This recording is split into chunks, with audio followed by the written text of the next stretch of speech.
Bob Cohn is an avid Alabama fan and university alum.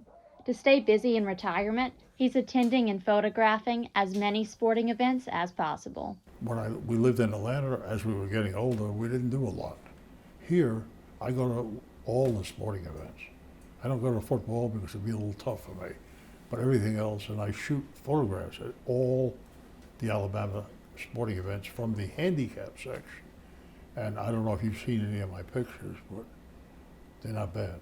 Cohn's first professional step in journalism involved covering the civil rights movement.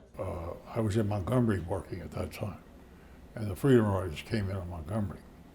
And I was at the bus station where they came in, and the Klan had surrounded the place. And before they attacked the Freedom Riders, they were attacking media. If you had a pencil and a pad, camera, anything, they were after you. So I had to scoot out of there and come back to keep from getting beaten by the Klan. And then John Lewis arrived and got beaten up. And I covered all of that. As Cohn started a family with his wife June, he made the switch from news to public relations. He started his own company, now called Burson, Cohn & Wolf. It's the third largest PR firm in the world. So I went into public relations, and after about a year or two, we became very successful. We represented Coca-Cola and a lot of other big companies.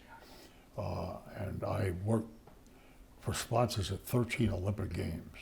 Cohn felt he entered the industry at a time when marginalized individuals weren't respected. As a member of the Jewish faith, he says sometimes he felt disconnected from his colleagues. Coke was very white.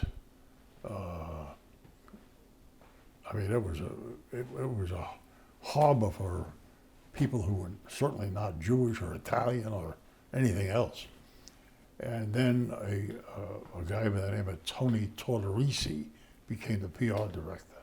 And he and I bonded very quickly because he was an outsider there. Bob feels part of his gift to the capstone includes sharing his life lessons with future journalists. What's the best advice you've ever been given? Speak softly and carry a big stick.